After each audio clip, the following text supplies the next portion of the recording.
Bechorot, Daf Lamed Zayin, on va commencer le Perek au milieu de la page. Al Elu Mumin Shochatin et Bechor. On a déjà appris à maintes reprises que le Bechor, on doit le donner au Kohen en tant que Korban.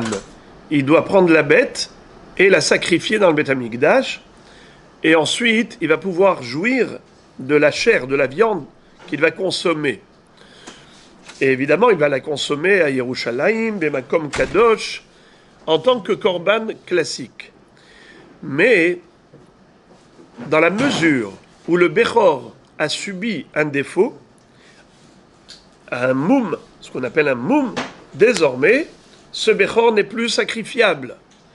Étant disqualifié pour le Beth Amikdash, on l'offre cadeau au Kohen. Le Kohen, qu'est-ce qu'il va en faire? Il va faire une shrita normale, et il va manger la bête. Nous avons une règle, c'est qu'il faut que ce soit un moum kavua, pas un moum over, un défaut qui est permanent, pas provisoire. Maintenant, la Gemara va rentrer dans les détails à propos du moum, le moum en question. Au niveau des oreilles, on avait déjà dit quelquefois que ce soit au niveau des lèvres, au niveau de l'oreille, la coupure de l'oreille, la coupure de la lèvre, c'est quelque chose qui est irréversible, irréparable. Ce n'est pas curable. Ça veut dire que ça ne va pas cicatriser comme si de rien n'était. C'est un moum kavua. Alors maintenant, la Mishnah va nous donner des détails à ce propos. Al elu mumim shohatim et abechor. Par rapport à ces défauts-là qu'on va citer, on peut faire la shrita du Bechor en dehors du Beth Amikdash. Par exemple, nifgema ozno min hashus avalo min haor. Si par exemple, il y a une entaille au niveau de l'oreille du Bechor, s'il y a une entaille qui a été faite, eh bien ce Bechor, il s'appelle Baal Moum, et on pourra lui faire la shrita. Mais à condition que le pgam, la pegima, se situe non pas au niveau de la chair, mais au niveau du cartilage. C'est ce qu'on appelle ici en hébreu le shus. Nachon? Shus, c'est le cartilage. Ou bien dans le lachon de la Mishnah, hashus. Avalominaor. Mais si c'est juste la peau qui recouvre le cartilage de l'oreille, qui a été entaillé, où il y a une encoche, dans ce cas-là, ça ne s'appelle pas Baal Moum. Pour que l'oreille transforme la bête en non sacrifiable, il faut que ce soit un défaut plus profond, que le cartilage lui-même a été atteint, qu'il y ait une entaille au niveau du cartilage. Avalominaor, mais pas quand c'est juste superficiel au niveau de la peau de l'oreille. Nisdeka afalpi shelo hasera. Si il y a une, comment on appelle ça, une fente, sedek, une fissure, une fente, sur toute la longueur de l'oreille, nisdeka, alors, même s'il ne manque rien, il ne manque pas de la chair, malgré tout, elle est considérée comme étant Baal Moum. Je répète, Nisdeka, si l'oreille a été fendue, on parle de l'oreille externe, Afalpi Shelo Hasera, bien qu'il ne manque rien au niveau charnel, malgré tout, c'est un moum, c'est un défaut, kavua, et la bête est désacralisée. Nikeva, Melo Karshina. Nikeva, s'il y a un nekev, s'il y a un trou, quelle doit être l'épaisseur du trou pour considérer que la bête a un moum kavua? Eh bien, il faut que ce soit l'équivalent, l'espace vide soit équivalent à un grain de karshina. Qu'est-ce que c'est que karshina? C'est une sorte de kitnit, de légumineuse que l'on donne principalement aux animaux. Ça veut dire que on donne aux bêtes à manger des karshinim, karshiné, Terouma, par exemple, il y avait des karchinim de terouma. Alors, les karchinim, une graine de karchina, c'est l'épaisseur du trou pour disqualifier la bête en tant que korban, et par voie de conséquence, elle est désacralisée, et on la donne à qui? Au Kohen, qui va pouvoir lui faire la shrita, bahutz. O sheyavsha. Ezoi yevesha, kol shetinakev, ve'ena motzi'ati paddam. Rabbi Yossi ben Meshulam omer, yevesha, ad shetehe nifrechet. Si l'oreille a séché, elle est encore là, elle est entière, mais elle est sèche. C'est comme si elle a été nifgema. C'est comme si l'oreille avait été atteinte directement, comme si on l'avait coupée. Mais attention, il faut qu'il y ait un certain niveau de déshydratation. Il faut que l'oreille ait été desséchée. À quel point? Là, nous avons différents niveaux. On a une mahloket à ce propos. Certains disent que Ezeu Yevesha, Kol Shetinake Vena Motziati Paddam. Si par exemple, je prends une aiguille, je plante dans l'oreille et il n'y a pas de sang, ça veut dire que l'oreille n'est plus vascularisée, elle est nécrosée. Elle est considérée comme nécrosée, Yevesha, et donc c'est un moum. La bête n'est plus kadosh. Le bechor n'est plus sacrifiable. Le Kohen, il peut lui faire la shrita, bahutz. Rabbi Yossi ben Meshulam omer, yevesha, ad shetehe nifrechet.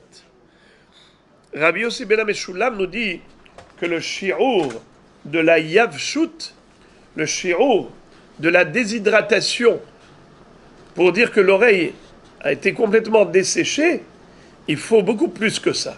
Pas seulement qu'en enfonçant une aiguille, il n'y a pas de sang qui coule. Ça ne s'appelle pas une vraie nécrose. Pour que vraiment on considère que ça a été complètement déshydraté, desséché, et que l'oreille est morte, comme si elle n'existait plus, il faut que, en grattant avec l'ongle, eh bien ça va s'effriter. D'ailleurs, Tosfot, au début de Perek Lulav Hagazul, quand on parle de Lulav Hagazul Vehayavesh Pasul, un lulav qui est sec, déshydraté, il est pasoul, n'est pas cachère. Bien là-bas, on avait vu dans les Rishonim une discussion à propos du shi'ur de Yavshut. Qu'est-ce qu'on appelle Yavesh? Alors certains disent que c'est la couleur. Dès que le lulav n'est plus vert, il est jaune, il a jauni, donc il est tellement pâle, il est mort. Tu ne vas pas faire une mitzvah avec un lulav qui est mort.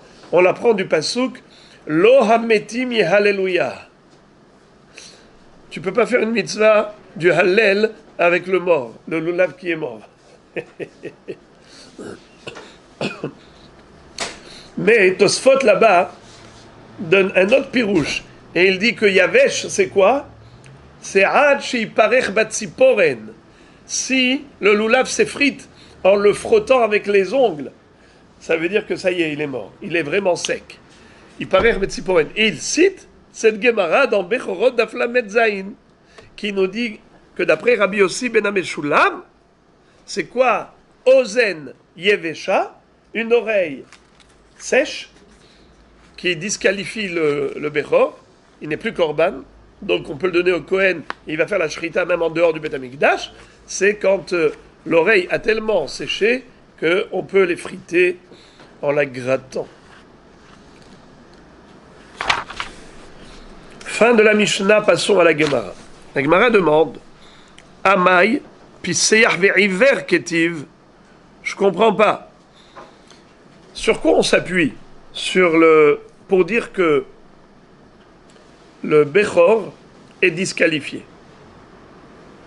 Tu me dis parce qu'il a un moum. Et alors?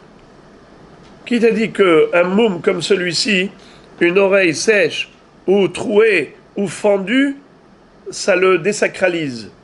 Qui t'a dit ça? Tu t'appuies sur la Torah? Lis la Torah, viens, on va lire le pasouk. Dans le pasouk, c'est écrit Vechiyebo mum piseyah, or hiver. C'est quoi piseyah? Boiteux, hiver, aveugle. Donc la Torah elle-même a énuméré les défauts. Elle nous a dit voilà les défauts qui disqualifient le Bechor en tant que korban.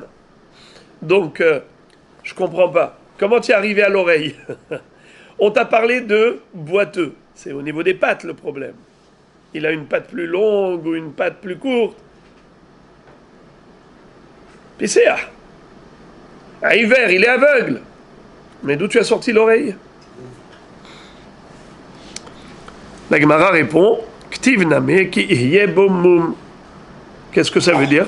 Le pasouk n'a pas commencé directement par Pisséa ou hiver. Il nous a dit Vechiye bo mum. Pisséa ou hiver. Donc mum, c'est une généralité. Ensuite, on t'a donné des exemples. Mais les exemples ne sont pas forcément restrictifs. La Gemara dit non, tu m'excuses. Nous avons une règle. Ve'ima, on devrait appliquer la règle. Ima, ça veut dire je vais dire. Ve'ima, ki yebo mum klal, piseho hiver prat. Klal ou prat, en ba kelal, et la mache ba perat. Piseah ve'iver in, mide harinalo. On le dit tous les matins. Prat ou klal ou prat, en ba klal, et la mache ba prat. Qu'est-ce que ça veut dire?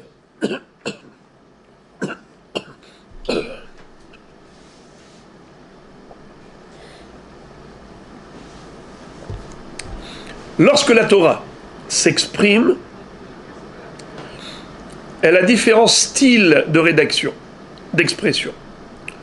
Exemple, klal ou prat. D'abord, elle te donne une généralité. Ensuite, elle te donne un détail précis. Lorsque c'est formulé de la sorte que nous avons d'abord la généralité, ensuite le détail, eh bien le détail explique la généralité. En baklal et la macheba prat, ça veut dire que la Torah ne veut pas que tu rajoutes par rapport au klal plus que le prat qu'elle t'a donné. Et de ce fait, bien qu'il soit écrit Vechiye bomum, Vechiye bomum c'est quoi? C'est une généralité. Pisséa ou hiver, c'est un détail précis. Boiteux, aveugle. Mais au début, elle t'a dit un défaut. Donc défaut, c'est global, c'est général. Ensuite, elle te dit Pisséa hiver, ça veut dire aveugle ou boiteux. En baklal et la macheba prat. Tu ne devrais pas comprendre plus que ce qui est écrit dans le détail. La Torah, elle te dit elle-même. Quelle est son intention dans le klal? C'est qu'elle veut ce prat. C'est pratim. Alors, comment est-ce qu'on s'est permis de rajouter au-delà des pratim? Réponse. Kol mumra hazar vechalal. Klal ou prat uchlal. Iatada nela ke'ena prat. Ma prat meforash. Mumin shebagaloy ve'enam hozrim. Afkol mumin shebagaloy ve'enam hozrim. Qu'est-ce que ça veut dire? Le pasouk, il faut le compléter, il faut le lire jusqu'au bout. Je vous le relis. Vechi iye bomum, piseyach o hiver, kol mumra, lot izbachenu l'Hashem Elokecha. Vous avez entendu? Klal, ou prat, ou klal. Là, maintenant, nous avons une règle. Laquelle? Lorsque la Torah te donne une généralité, un détail et une généralité, en fait, qu'est-ce qu'elle veut? Elle veut que tu englobes dans la généralité tout ce qui ressemble au détail. Le détail, c'est la référence du klal. Le prat est la référence du klal. Elle ne veut pas que le prat. Elle ne veut pas tous les klal. Elle veut, dans le klal, ce qui ressemble au prat. Alors, qu'est-ce qu'il y a de spécial dans ce prat? C'est quoi qui le caractérise à ce prat? Vechi ihye bomum klal, piseaho hiver prat, kol mumra klal. Elle te dit, je voudrais que tu inclues dans le klal ce qui ressemble à la référence. Piseach, boiteux, Iver, aveugle. Ce sont des membres visibles. Ce sont des membres visibles. Et en plus, qu'est-ce qu'ils ont de plus? C'est que c'est irréversible. Cette bête qui est boiteuse, chlet, elle va rester boiteuse pour la vie. Cette bête qui est aveugle, elle restera aveugle pour la vie. C'est incurable, irréparable.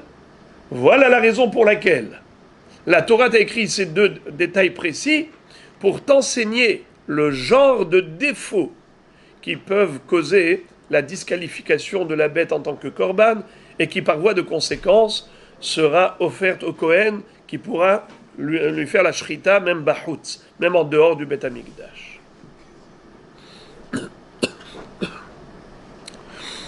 La Gemara, comme toujours, ne s'arrête pas à la première lecture. On aurait tant voulu que ça s'arrête là, hein, c'est bien. Non. Mais nos chachamim coupent le cheveu en quatre et ils veulent, quelque part, arriver à la conviction qu'il n'y a que cela. Ça veut dire une démonstration par A plus B, de manière à ce qu'il n'y ait pas d'autre alternative de compréhension. Il n'y a pas d'autre compréhension possible. Ce n'est que comme ça. Alors il faut, pour pouvoir le démontrer, objecter, remettre en cause, et dire peut-être autrement, peut-être ceci, peut-être cela, et après on te répond. Et c'est comme ça qu'après, tout est ficelé. Il n'y a pas où aller ni à droite ni à gauche. Zekacha, kacha velo acheret. C'est comme ça et pas autrement.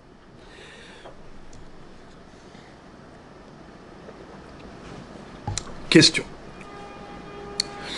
Veima, ma prat meforash, momin shebagalouy, ou botel mimelarto, ve'eno choser, afkol momin shebagalouy, ou botel mimelarto, ve'eno choser, alama atenan nifgema ozno mina hashus velo mina or. Qu'est-ce que ça veut dire? La Gemara nous dit que il se peut que dans le détail, à savoir Piseach ou Iver, il y ait une troisième caractéristique qui le définit, qui le caractérise, et par conséquent, il nous faut, pour disqualifier un Bechor, il nous faut trois caractères, trois critères. Premièrement, que le défaut soit bagalouille, un membre qui est visible. Deuxièmement, irréparable, incurable. Troisièmement, c'est que ça fait perdre au membre, à l'organe, sa fonctionnalité. Ça veut dire qu'il perd sa fonction. Comme ici, on a parlé de Iver. Iver, c'est quoi? C'est un œil qui ne voit plus. L'œil, c'est un organe visible. Il est irréparable. La bête qui est aveugle, c'est incurable. Mais c'est également un organe qui a perdu sa fonctionnalité. Alors je ne comprends pas comment ça se fait que l'oreille, qui elle n'a pas été assourdie, a été juste abîmée par une entaille, par une encoche, par une fissure, par une déshydratation de l'oreille externe. Avec ça, déjà, tu voudrais dire qu'elle est non sacrifiable, elle est désacralisée. Lama, si l'origine, si la référence est ce pasouk, dans ce pasouk, j'ai une autre compréhension. Klal ou prat ou klal yatadan et la keren aprat. Qu'est-ce que ça veut dire yatadan et la keren aprat? Tu considères que la Torah veut t'enseigner par le klal tout ce qui ressemble au prat. Donc qu'est-ce que tu dois faire d'abord? C'est analyser le prat. Essayer de trouver tous les caractères qui le définissent. Alors tu m'as donné que deux caractéristiques. Moi je t'en trouve une troisième. Alors pourquoi tu ne dis pas que la référence, c'est ces trois critères? Membre visible, primo. Secondo, incurable. Problème, irréversible. Tierso, c'est que l'organe a perdu sa fonction. Comme un œil qui ne voit plus. Iver, comme des pattes et où il est boiteux, une patte qui ne peut plus fonctionner. Alors pourquoi est-ce que tu as dit que l'oreille qui a été abîmée, une oreille abîmée, mais elle n'est pas sourde pour autant. Elle n'est pas sourde pour autant. Pourquoi est-ce que tu dis que le Bechor n'est plus sacrifiable? L'âme. Pourquoi tu dis que c'est un moum? C'est pas un moum, ça. Moi, je pourrais te dire que c'est pas un moum, puisque l'oreille fonctionne toujours. C'est vrai qu'elle n'est pas belle, l'oreille, mais elle fonctionne. Il y a une belle voiture, il y a une voiture moche. Principale, c'est qu'il y ait quatre roues et que ça roule.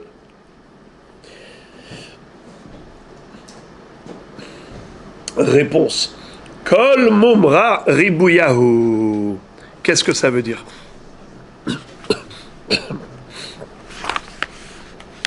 Nous avons deux sortes de limoud. Il y a klal ou prat ou klal, et il y a ribouille, mi'out ve ribouille. La différence entre klal ou prat ou klal et ribouille ou mi'out ve ribouille, c'est que dans ribouille, riba hakol. Quand la Torah t'a rajouté un deuxième ribouille, c'est les rabot hakol. Voilà pourquoi je me suis permis de rajouter dans la liste des momim, la liste des défauts, pas uniquement des défauts qui répondent aux deux critères, à savoir mom galouille et deuxièmement incurable. Pourquoi est-ce que je me suis limité rien qu'à ces deux critères? Pourquoi je n'ai pas rajouté le troisième critère, c'est-à-dire la perte de fonction de l'organe, que l'oreille devienne sourde, comme l'œil était aveugle, comme elle était boiteuse avec une patte qui ne fonctionnait pas? Pourquoi est-ce que je n'ai pas dit que klal ou prat ou klal, il y a tadan la keren la prat, et dans le prat tu as les trois critères? Pourquoi est-ce que tu t'es permis de rajouter dans la liste des défauts également l'oreille abîmée, mais pourtant elle n'est pas sourde? Réponse, c'est parce que la Torah, en me disant Kol Mumra, elle a été mes rabats, même d'autres défauts. Pas seulement les défauts qui ressemblent à pisser Arveriver, mais même des défauts qui ne ressemblent pas à pisser Arveriver. Car pisser Arveriver, c'est une perte de fonction de l'organe. L'œil ne voit plus, le pied ne fonctionne plus. Là, ici, l'oreille déshydratée, elle entend toujours. Alors pourquoi est-ce que tu l'as inclus dans le cadre des défauts disqualifiant la bête, en disant que ça y est, elle n'est plus sacrifiable? Réponse, ribouille. Riba ou mi'et ve riba, riba hakol. Riba hakol, même lorsque l'organe n'a pas perdu sa fonction. Très bien. Alors la Gemara pose la question, elle dit, excuse me, là, je te reprends. Là, je rebondis. Iari momim sheba seter nami alamatnan hotin achitzonot shenifgemu ונגממו וכן הפנימיות שנעקרו in נפגמו ונגממו לא. Qu'est-ce que ça veut dire? Si c'est ainsi que nous avons un ribouille, Kol Mumra, ce ribouille-là, si c'est vrai qu'il est censé inclure tous les défauts du monde, alors dans ce cas-là, rajoute dans ta liste de défauts même lequel défaut? Mumim sheba seter. C'est quoi Mumim sheba seter? Même ce qui est invisible. Même ce qui est invisible, comme par exemple ce que tu sais qui est invisible, mais tu sais qu'il existe. Des problèmes internes dans les entrailles, c'est sûr que ça, je ne peux pas le savoir, donc on ne parle pas de ça. On parle de quelque chose qui est interne, mais dont on sait. Comment? Lorsque la bête va brailler, elle va ouvrir grand sa bouche, et je vais voir ses gencives. Alors il y a des gencives qui sont à l'avant, et gencives à l'arrière. Ce qui est devant, ce qui est derrière, au fond de la bouche. Ce qui est devant, alors, comment c'est marqué? Hutin achitzonot shenifgemu. C'est quoi nifgemu? Il manque un petit bout. il y a une entaille, une encoche. Ou bien, nigmemu. Par exemple, il y a eu une coupure. Comme ça, une fissure. Il manque rien, mais ça a été coupé. Comme c'est devant, ça se voit. Ça se voit. Et la bête, elle a un moum, elle est désacralisée, non sacrifiable.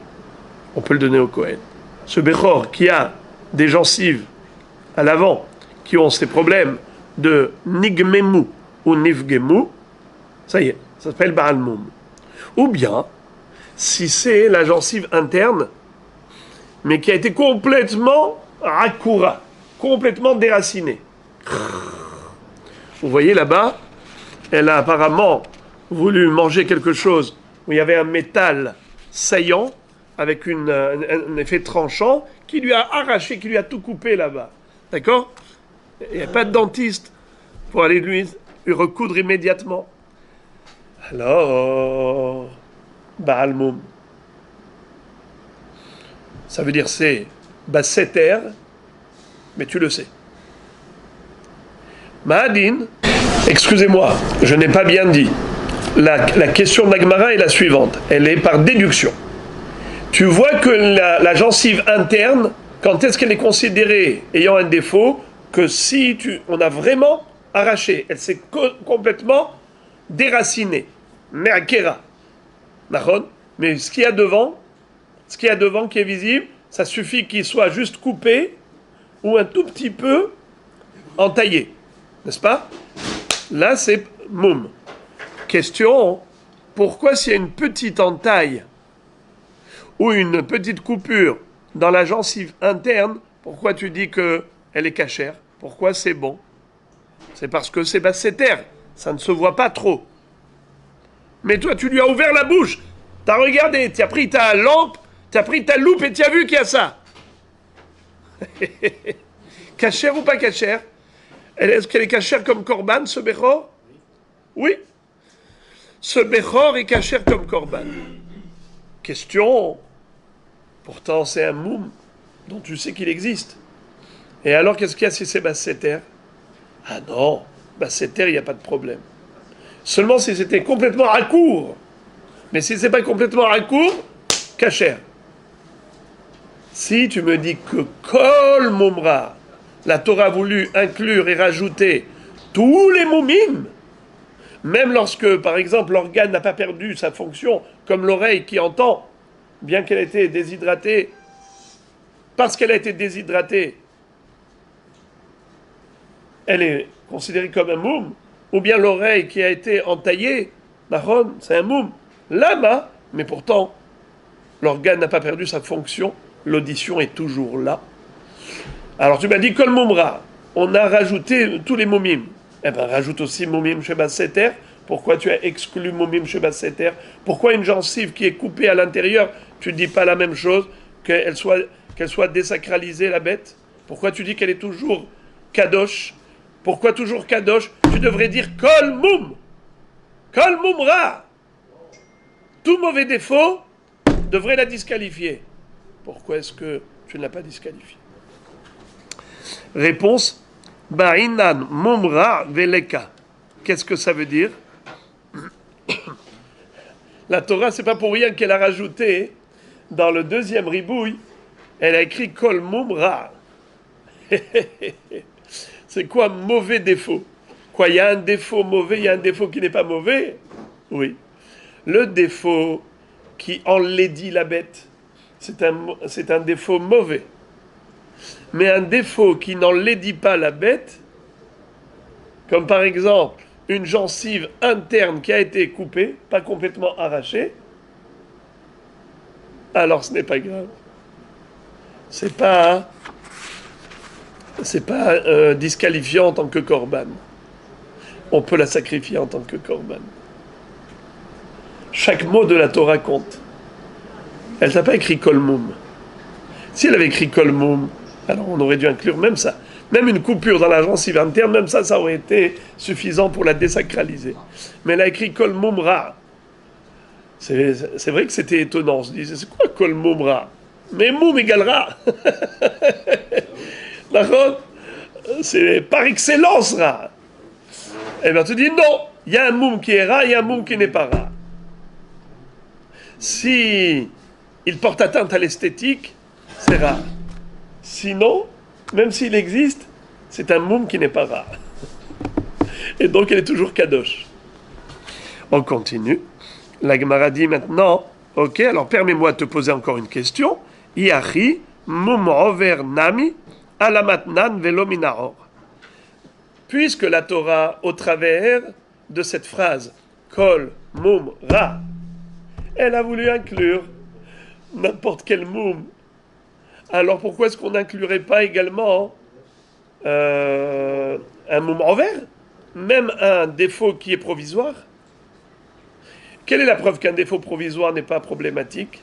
C'est que dans la même Mishnah, on a dit que quand est-ce que l'oreille défaillante, qui a été abîmée, elle désacralise la bête, elle rend le Bechor non sacrifiable, que dans la mesure où on a dit que le hashous, c'est quoi le hashous? Le cartilage, que si c'est le cartilage de l'oreille qui a été atteint, mais si c'est que la partie charnelle, la peau superficielle, c'est que là-bas qu'il y a une entaille, ce n'est pas grave. Il faut que ce soit mamash, le shous. D'accord? Or, si tu me dis que... Et pourquoi? Quelle différence? La différence, c'est que la chair, ça guérit. Le cartilage, si tu as coupé le cartilage, finish. Il ne va pas se reconstituer. Tandis que la chair, ça se régénère. C'est la raison pour laquelle tu dis ça, c'est un moum envers, et la bête, elle est encore kadosh. On attend qu'elle guérisse et on la sacrifie. Si c'est un moum kavoua, un défaut permanent, tu dis c'est fini. Elle est morte. Ça veut dire le Bechor n'est plus sacrifiable dans le Beth Amikdash, tu la donnes comme cadeau au Kohen, Vezeu. Il le fait à Shechita Bachutz. Pourquoi? Mais pourtant la Torah dit Kol Moum Ra. Quelle différence entre Moum Kavoua et Moum envers? La Gemara donne une réponse. Écoutez la réponse. Moum envers, Svarahu. C'est logique de ne pas disqualifier la bête, le Bechor, pour un moum envers. Pourquoi? Hashta mifrak lo parkinan ilave. Mishhat shahetinan ilave. Qu'est-ce que ça veut dire?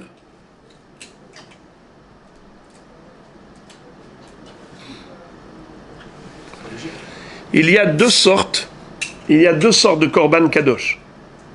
Il y a celui qui est né kadosh, et il y a celui que toi tu as rendu kadosh. Une bête classique que tu as rendue kadosh, que tu as consacrée au Beth Amikdash en tant que korban. D'accord? Si elle a un défaut, qu'est-ce que tu lui fais? Hein? Un rachat, pidyon.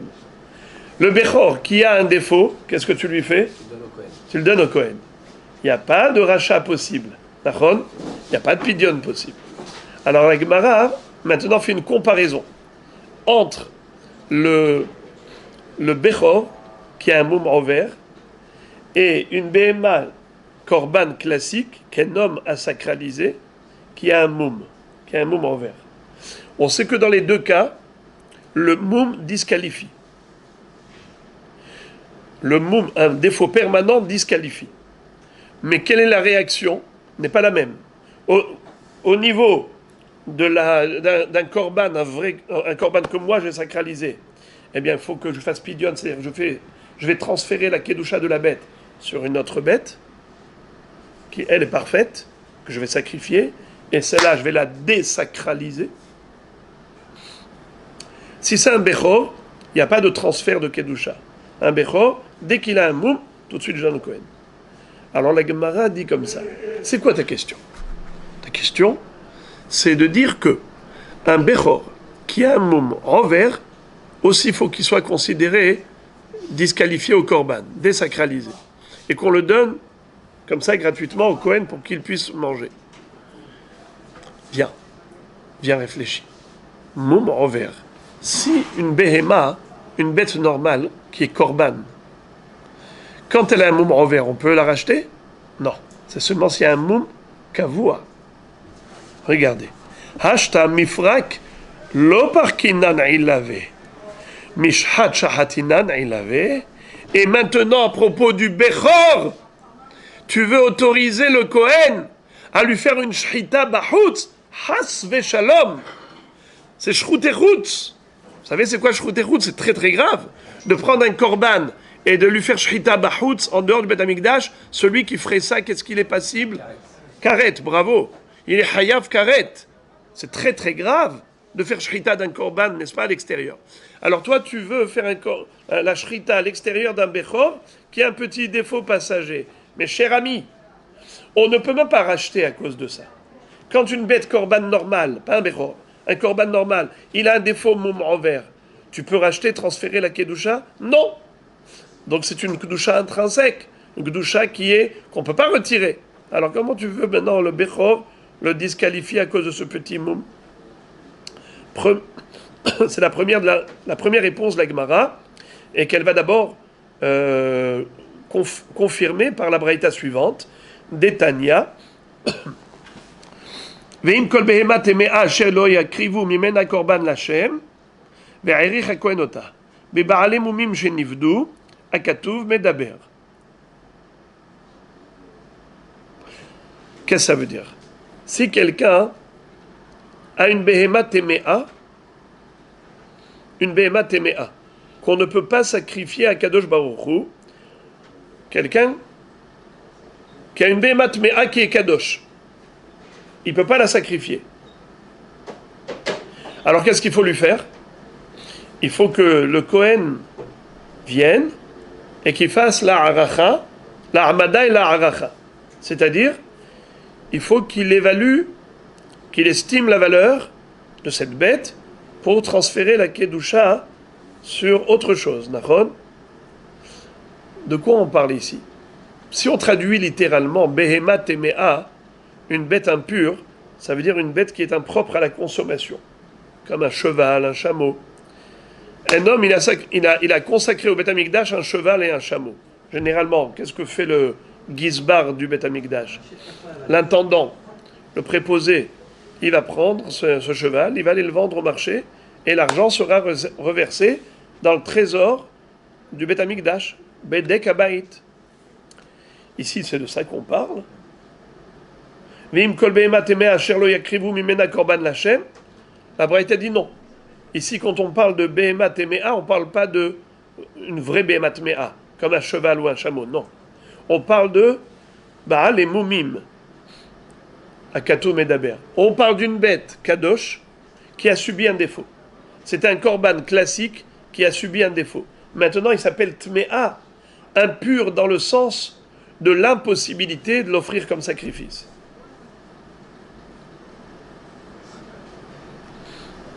Je répète, un korban classique qui a subi un défaut. Et maintenant qu'il a subi un défaut, qu'est-ce qu'il faut lui faire? Pidion! On rachète cette kedusha, on la transfère sur une autre bête ou sur de l'argent. Cet argent va servir à acheter une autre bête qu'on va sacrifier. Tu vois que cette bête-là, on lui fait pidion.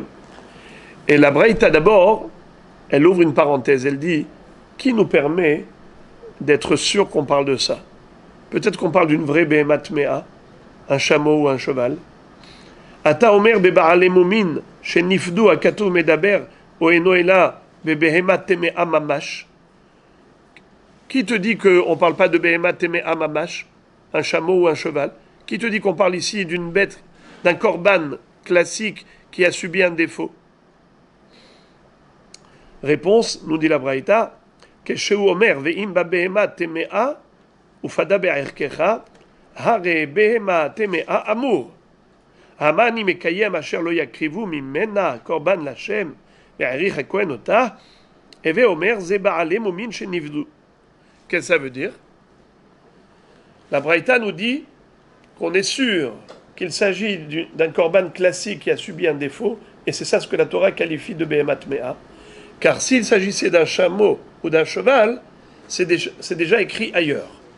Dans un autre passouk que la Braïta vient de nous citer, où on retrouve clairement que une personne qui aurait offert au Beth Amikdash un cheval ou un chameau ou un âne, Behemat Mea, eh bien le Gizbar va devoir procéder à la vente et Bedek Abaït, ainsi de suite. Donc c'est déjà écrit, la Torah ne va pas se répéter inutilement quand même. Donc elle parle ici d'une autre catégorie de Behemat Mea. C'est qui, cette catégorie? C'est une Behema qui est normale, un korban classique, qui a subi un défaut. La Braïta ne s'arrête pas là. Et c'est surtout la suite de la Braïta qui nous intéresse, qui nous concerne. Yachol ipadu almum over, Talmud lomar asher lo yakrivu mimena korban lashem, mi shena kereva kol ikar, yatztazo shena kereva yom ela lemahav. La Braïta demande, est-ce que je peux racheter la kedusha d'un korban qui a subi un défaut, mais dont le défaut n'est que provisoire? Est-ce que je peux aussi racheter la kedusha et faire passer la kedusha sur une autre bête? Réponse, non. D'où tu le sais? D'où tu le sais? C'est parce que la Torah a employé le langage du futur. Quand elle a parlé du rachat, du pidion, elle a dit comme ça. Asher lo yakrivu mimena korban lachem. C'est quoi lo yakrivu au futur? Une bête que tu ne pourras jamais sacrifier, ni aujourd'hui ni demain. C'est seulement quand c'est un défaut permanent. Mais si c'est un défaut provisoire, certes aujourd'hui tu ne peux pas la sacrifier, mais si demain ce défaut a disparu, elle sera sacrifiable. Donc une bête qui sera sacrifiable demain n'est pas rachetable aujourd'hui. Une bête que demain tu vas pouvoir la sacrifier, aujourd'hui tu ne peux pas lui faire pidion. Alors maintenant on a compris. Si déjà tu ne peux pas faire pidion un korban classique à cause d'un moum over, donc il est absolument évident que tu ne peux pas prendre un bechor qui a un moum over et le donner au Kohen pour qu'il lui fasse shchita bahutz. Celui qui ferait une shchita bahutz à un bechor qui a un moum over, Rahman al-Itzlan, il est hayav karet.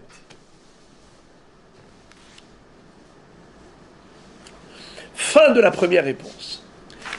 Deuxième réponse, Ibaïtima, Imken Pisser vers la Mali. La Gemara dit, tu sais, je vais te donner une réponse beaucoup plus brève, beaucoup plus courte. Si la Torah voulait inclure dans la liste des défauts, en disant Kol Mumra, tous les défauts possibles et imaginables, ils sont tous disqualifiants, ils sont tous désacralisants.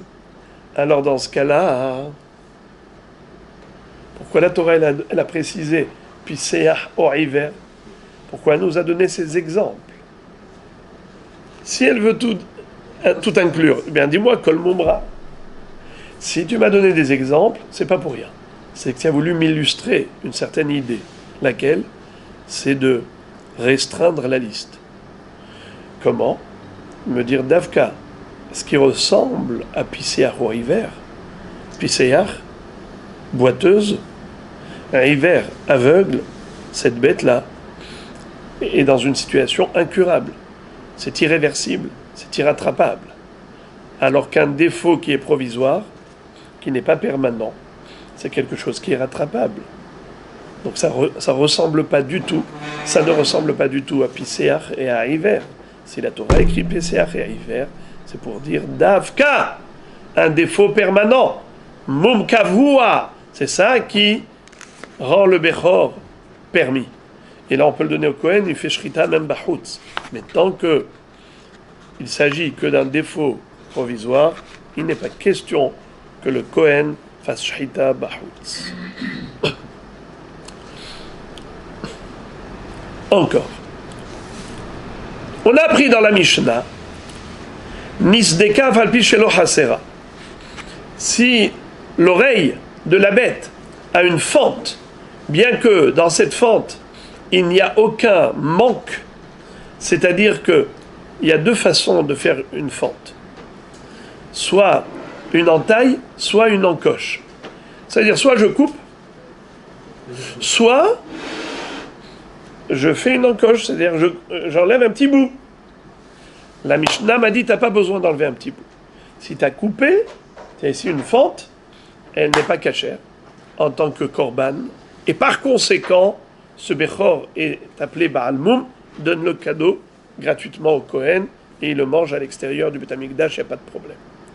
Nisdeka afalpi shelo hasera. À ce propos, la Baraïta nous dit, Tanu Rabanan, ha-sedek kol shehu, ha-pegima ben bide Adam, ben bide Shammai. La Baraïta nous parle de deux choses. Elle nous dit, soit l'oreille a subi un sedek, c'est-à-dire une fente, soit elle a subi une pegima, une entaille, une encoche. Mais elle nous parle de deux choses différentes. À propos du sedek, elle nous dit kol shehu. Combien faut-il couper du shous? Pas de la peau, hein, pas de la peau. Parce qu'on a déjà dit que la peau, c'est curable, c'est jamais un moum. On parle toujours du cartilage. Combien faut-il couper du cartilage pour que ça s'appelle sedek? Combien faut-il couper? Kol shehu. C'est quoi kol shehu? Il n'y a pas de mesure, même un petit peu. Kol shehu. N'importe combien, peu importe combien, c'est un moum. Ensuite, pegima. Pegima, donc, c'est qu'on a coupé un petit bout. Là, on te dit quoi? Ben bide Adam, ben bide Shammai. Peu importe comment, il y a ici cette encoche. Que ce soit fait par un homme, ou bien qu'elle soit née avec, bide Shammai, eh bien, dans les deux cas, c'est un moum, c'est un défaut. La Gemara fait la déduction suivante. La structure de cette baraïta est étonnante. Au début, tu m'as parlé de la mesure, quand il s'agissait de sédek, d'une fente. Et après, lorsqu'il s'agissait de pegima, tu m'as parlé de l'origine du problème. Est-ce que c'est d'origine céleste ou humaine? A priori, de là, j'en déduis, du fait que, quand il s'agissait de pegima, c'est là que tu m'as dit qu'il n'y a pas de différence. Machma que quand il s'agissait de sédek, c'est seulement si c'est un sédek qui est fait par l'homme. Mais si c'est un sédek qui est fait par le ciel, c'est-à-dire qu'elle est née avec une fente dans l'oreille, elle serait cachère. Puisque tu m'as dit qu'elle n'est pas cachère en tant que korban,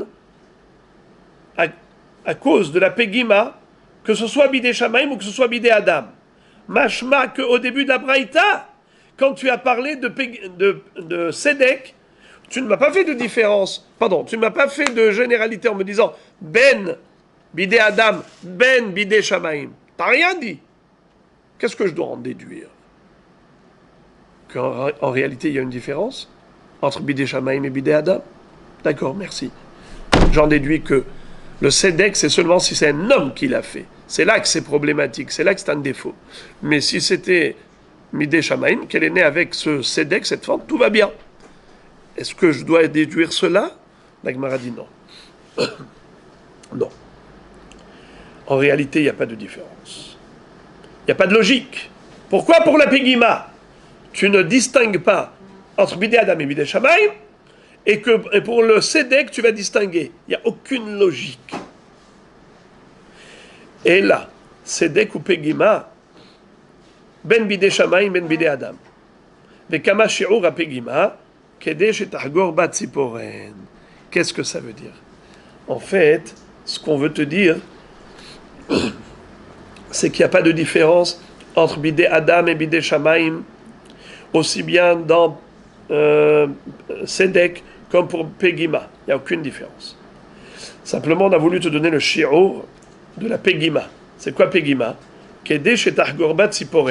C'est-à-dire que quand tu fais passer ton ongle sur le bord de l'oreille, que ton ongle accroche, qu'il bloque. Comment il fait le shohet? Quand il veut vérifier s'il y a une entaille, s'il y a une fissure dans son couteau, ce qu'on appelle pegima, il fait passer son ongle lentement. Et si ça accroche, c'est qu'il y a une pegima. Le couteau n'est pas cachère. Exactement pareil. Si en faisant passer l'ongle sur le bord de l'oreille, ça accroche, ça s'appelle pegima. kedesh et tahgor atziporen. De quoi ceindre l'ongle, je traduis littéralement. L'ahgor, c'est quoi hagura rabotai? Une ceinture. L'ahgor, c'est faire le contour, comme une ceinture qui fait le contour de la taille. Tziporen, quand elle s'accroche dans la pegima, si vous regardez au microscope, vous voyez une ceinture autour de l'extrémité de l'ongle. N'est-ce pas? Tahgor atziporen. Ça ferait une srita alors sur l'ongle, c'est ça? Non, l'ongle ne passe pas, il est bloqué. Si l'ongle bloque là-bas, ça veut dire qu'il y a là-bas, sur la lame, donc le couteau n'est pas caché, mais nous on ne parle pas. Moi je vais donner un exemple. On continue. Nikeva melokarshina. On a appris dans la Mishnah que l'épaisseur du trou, la perforation qu'a subi l'oreille du Bechor, pour que ce Bechor ne soit plus kadosh, qu'il soit plus sacrifiable, il faut qu'il y ait un minimum d'épaisseur dans le trou. Kaman ekivata ozen melokarshina. L'épaisseur de cette plante, n'est-ce pas, qui est un petit féculent qui ressemble à des lentilles, c'est le trou de Karshina. Tu peux remplir le trou en mettant un petit grain de Karshina. Quinoa. Rabbi Yossi bar Yehuda Omer, Bekaradasha.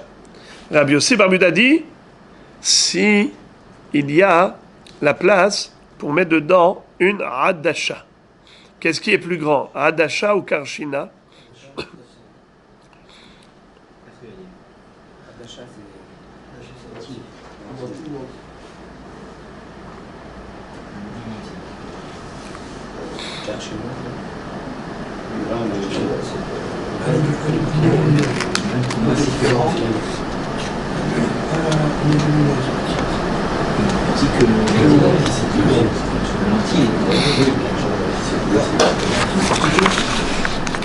La Gemara plus tard va dire que la différence entre Hadasha et Karshina, c'est que Hadasha c'est un peu plus grand que Karshina. Donc il est plus tolérant, Rabbi Yossi bar Yehuda Omer, mais qu'Hadasha. Ça veut dire que ils sont en mahloket. Quel est le shiur?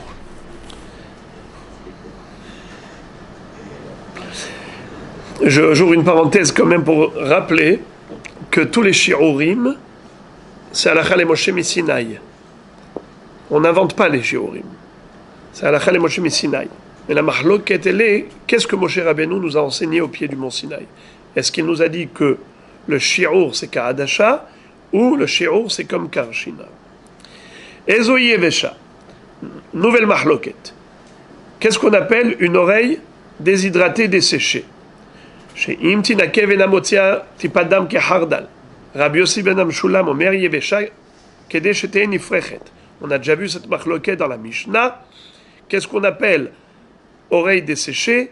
Selon la première opinion, c'est si elle n'est plus vascularisée, c'est-à-dire que si je prends une aiguille, je la plante dans l'oreille, il n'y a pas de sang qui coule, tandis que l'autre va dire, Rabbi Yossi ben Amshulam va dire que c'est seulement si l'oreille s'effrite quand on la gratte. Tana Krovin Divren Yot Shavin. Dans la Braïta, il est écrit que le shiur des deux se rapproche beaucoup l'un de l'autre. La Gemara dit Divrem Deman. Les paroles des deux, c'est qui les deux? Et l'imad et Tanakama ve Rabbi Yossi ben Amshulam, si c'est la dernière mahloket à propos du shiur de la déshydratation de l'oreille, ce sont deux opinions qui se rapprochent. Ma pitom, tout va ika. Qu'est-ce que ça veut dire? Il y a une grande différence entre les deux. Parce que ne pas être vascularisé, qu'il n'y a pas de sang qui coule, jusqu'à ce que ça s'effrite avec l'ongle, il y a du temps. Ça veut dire il y a vraiment un grand écart entre les deux opinions. Tu ne peux pas dire Krovin, Divrehem, Lihiot, Shavin, que les deux opinions sont très proches l'une de l'autre. Non, pas dire ça. Et là, des Tanakama avec Rabbi Yossi bar Yehuda, qu'est-ce que ça veut dire? C'est l'opinion des deux. C'est qui? L'opinion de Rabbi Yossi, de Tanakama de Rabbi Yossi bar Yehuda. L'un dit Karshina, l'autre dit Karadasha. Quelle est l'épaisseur du trou? L'orifice de cette perforation qu'il y a dans l'oreille, qui fait que le Bechor a un défaut, c'est considéré Baal Moum. L'un dit qu'il faut que l'épaisseur du trou soit Karshina, et l'autre dit Karadasha. Qu'est-ce qui est plus grand? Je me suis trompé tout à l'heure, je vous avais dit que c'était Adasha qui était plus grand. Non, c'est Karshina. Il est venu être Mahmir. Rabbi Yossi ben Ameshulam, pardon, Rabbi Yossi bar Yehuda est venu être Mahmir. Et il dit, même moins que ça. Le premier dit jusqu'à ce qu'on arrive à Karshina, et l'autre il dit non, même moins que ça déjà, c'est un moum. Mais la différence entre Karshina et Karadasha, une lentille ou une Karshina, la différence entre les deux, c'est très peu. C'est ça ce que la Braïta veut dire. Krovim divrehem liyot shavin. Ça veut dire que la différence entre eux, elle est minime. Hein? Dans l'autre cas, ça paraît qu'on est la question. Comment? Dans le cas de l'oreille séchée, de l'oreille. On peut pas les comparer. C'est pas comparable. C'est pas séché, c'est un trou là. Oui, non. Pour l'histoire du trou. Au niveau du séchage, au niveau de l'oreille sèche, là-dessus, l'écart il est grand. Donc c'est pas à ce niveau-là qu'on a dit Krovim d'Ivrehem. Là où on a dit Krovim d'Ivrehem, c'est dans la deuxième partie, au niveau du Nekev.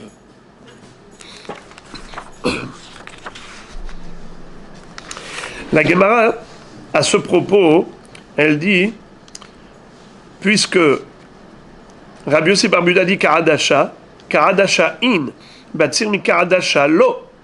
A priori, Rabbi Yossi bar Yehuda a limité la perforation, la taille du trou, à combien? Karadasha. Sous-entendu que si la taille du trou était inférieure à une graine de lentilles, alors la bête elle est encore cachère en tant que sacrifice. Et le Bechor il est kadosh. Le Kohen il sera obligé de le sacrifier. Question, est-ce que c'est vraiment son opinion à Rabbi Yossi bar Yehuda de dire qu'un petit trou inférieur à Karadasha n'est pas considéré comme un défaut? Pourtant, on a appris au nom de Rabbi Yossi bar Yehuda, ce même Rav qui s'appelle Rabbi Yossi bar Yehuda, on va voir qu'il considère un petit trou, même inférieur à Karadasha, comme un défaut. On va voir à propos du Eved Ivri, le Eved Ivri. Vous savez c'est quoi un Eved Ivri? Un esclave hébreu. Si par exemple un homme a volé de l'argent, il n'a pas de quoi rembourser, et il a été vendu comme esclave. Naron, Benimkar Begnevato. Maintenant, après 6 ans, il doit sortir. Il dit non, mais je suis très bien là. Vraiment, un maître comme celui-là, j'aurais pas pu en rêver. Il a ici l'hôtel, nourri, logé, blanchi. Qu'est-ce qu'il va aller chercher ailleurs? Alors, il veut rester. Qu'est-ce qu'on fait? On doit lui poinçonner l'oreille. On doit lui poinçonner l'oreille. Ah, d'accord? Exactement. Ce poinçonnage, c'est un trou qu'on va lui faire dans l'oreille.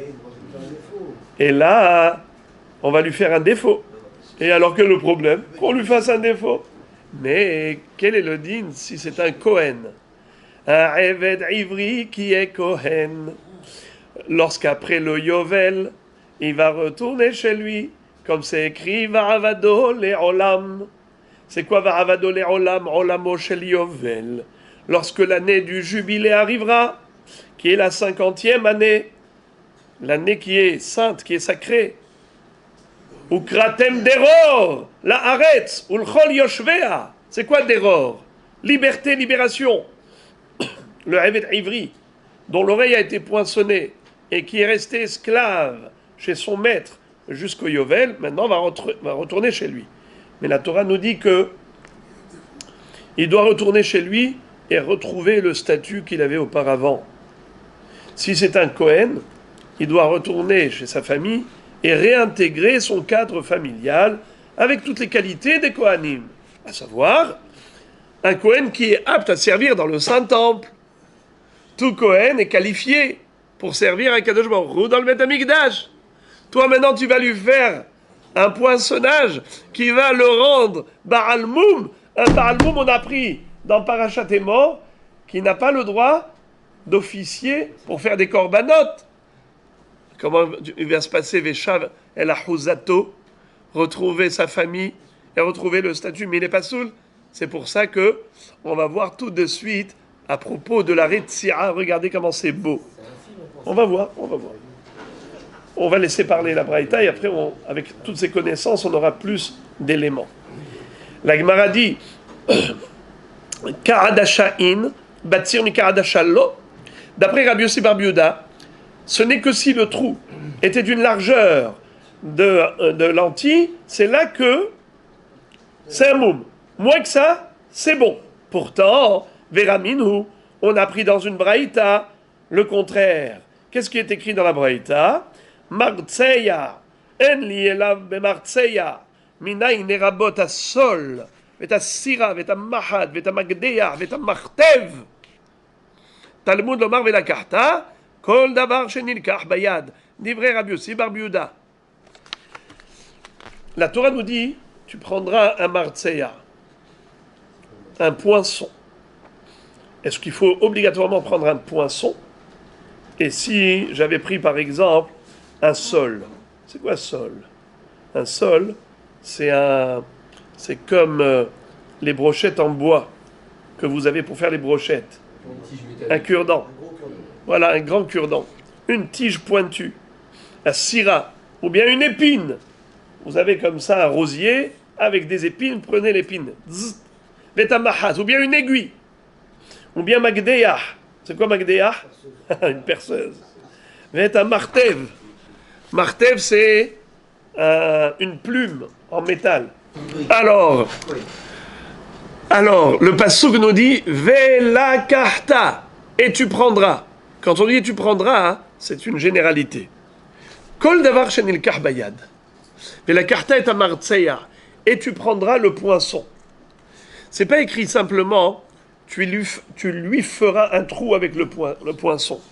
C'est écrit tu prendras le poinçon. Pourquoi la Torah ne dit pas tout simplement Veratzata et ozno, tu vas lui poinçonner l'oreille?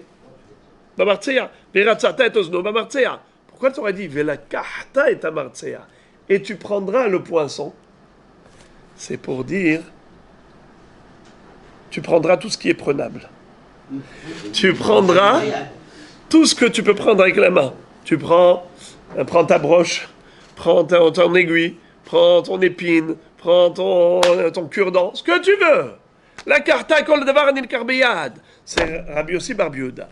Par contre, Rabbi Omer Martseya, ma Martseya miyuhad shel matechet afkol shel matechet. Attention, Rabbi n'est pas d'accord. Et il dit, on est limité.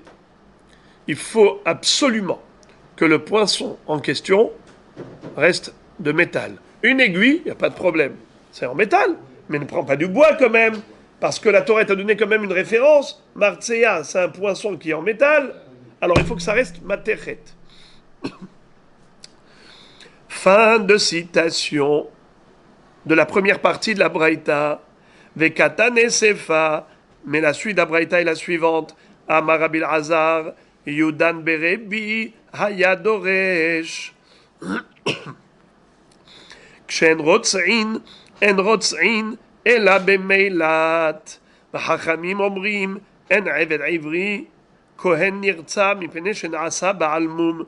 ואם תאמר במילת היו רוצעין, האח עבד כהן נעשה בעל מום, האין רוצעין, אלא בגובה של אוזן.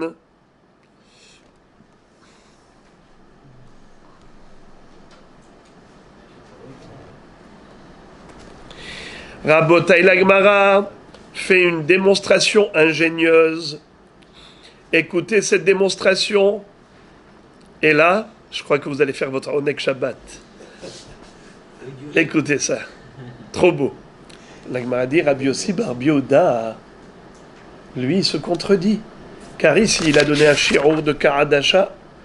Il y a un minimum de taille pour considérer que l'orifice est disqualifiant. Minimum, Karadasha. Comme une lentille. Mais c'est pas vrai! De la Braïta à propos du Réveil d'Ivry, on voit que même la taille d'une aiguille, c'est suffisant pour dire qu'il est Baal Moum. Là-bas, dans cette Braïta, il est écrit d'ailleurs, il y a une mahloquette, à savoir où est-ce qu'on faisait le trou avec le poinçon. C'était dans le lobe de l'oreille, ou bien au contraire, en haut, là où il y a du cartilage. Et Rabbi Hazar va dire que Yudan Berebi, Yudan, c'est un hacham, Berebi, ça veut dire Gadol Bedoro. Il disait que Ayadoresh, Keshem She'en Rotz'im Ela Bemelat. Non, pardon, excusez-moi. Keshem Rotz'in, En Rotz'in Ela Bemelat. Il disait, lorsque le Beddin allait faire le poinçonnage, il le faisait que dans Melat, c'est-à-dire le lobe qui est tendre, והחכמים אומרים, אין עברי כהן נרצה בני שנעשה בעל מום, ואם תאמר במילת היו רוצעים, אך עבד נעשה בעל מום, האין רוצעין אלא בגובה של אוזן. חכמים disent, מה פתאום? C'est au niveau du cartilage, et pas au niveau du lobe. Preuve, c'est qu'on nous interdit de poinçonner un Eved Kohen. Pourquoi? Parce que la Torah dit que le Eved Kohen, il doit retourner au Yovel chez ses parents, chez sa famille, comme il est venu. C'est-à-dire, il est venu qualifié, il retourne qualifié. Il est éligible en tant que Kohen chez Oved Bebet Amigdash. Il est éligible que s'il n'a pas de défaut physique. Mais s'il a un défaut physique au niveau de l'oreille, il est disqualifié. Comment il est venu? Il est venu qualifié, éligible. Il doit retourner la Huzato. Pareil. Il ne faut pas le disqualifier avec ton poinçonnage. Or, si tu me dis que le poinçonnage se fait au niveau du lobe, le lobe, il n'y a pas de disqualification. Car le lobe, c'est de la chair tendre, c'est pas du cartilage, ça se reconstitue. De ce fait, c'est pas considéré comme étant un moum. Alors, regarde. La question est la suivante. Si tu me dis, maintenant, ce qui nous intéresse, c'est pas la deuxième partie. La deuxième partie, la Gemara l'a citée juste parce que c'était un texte intégral. Toujours la Gemara cite intégralement les textes. Alors il y a une partie qui nous concerne, il y a une partie qui ne nous concerne pas. Ce qui nous concerne en l'occurrence, c'est pas la partie de où. En bas, en haut, c'est pas ça qui nous concerne. C'est la partie d'en haut. Rabbi Yossi bar Yehuda, qu'est-ce qu'il dit? Avec une aiguille, Gamtov. Et avec cette aiguille, tu le rends Baal Moum à ce Kohen. Ce qui veut dire que Rabbi Yossi bar Yehuda considère que un trou dans l'oreille au niveau du cartilage peut disqualifier le Kohen, même si l'épaisseur du trou est inférieure à un grain de lentilles. Une graine de lentilles. Puisque tu vois que même une aiguille, il a dit que c'est bon. Une aiguille, c'est sûr que c'est inférieur à Karadasha. Alors il y a une contradiction. Réponse à cette contradiction. Amar Rav Hana bar Katina, l'akashia, kan lishhot, kan lifsol. Ça veut dire, ça dépend quel est ton objectif. Si ton objectif c'est de disqualifier un Kohen pour qu'il ne puisse pas travailler, eh bien ça suffit même un tout petit trou pour dire qu'il n'est plus apte à servir dans le Beth Amikdash. Mais lorsqu'il s'agit de disqualifier une bête pour dire que ça y est, tu peux lui faire la shrita bahout, attention, un Bechor Kadosh, tu veux lui faire shrita bahout, il faut avoir un défaut digne de ce nom, un vrai défaut, lequel, que la taille du trou soit suffisamment large, de quoi mettre à l'intérieur une lentille. Et on va terminer avec ce dernier mot, Maï Karshina. Qu'est-ce que c'est que Karshina? Comment traduire? Amar Rav Sheravia a traduit par Rinda. Rinda, c'est la traduction de Karshina. Vous savez pas ce que ça veut dire? Non, vous savez pas? Moi non plus, je ne sais pas. Bahamine Rav Oshaya me Rav Huna Rabba. Karshina nirneset veyotzet, o Karshina omedet. Dites-moi, ça veut dire quoi la taille d'une hadasha? Est-ce que c'est une hadasha qui bloque dedans, ou bien une hadasha qui rentre et qui sort facilement? Quand tu as dit Amarlo, Zulo Shamaati, Aval Kayotse Ba Shamaati. Lui a dit la réponse précise à cette question précise, je n'ai pas entendu, mais il y a quelque chose, un sujet qui ressemble, et une fois que je t'aurai donné l'explication, eh ben, de là-bas tu pourras faire des comparaisons.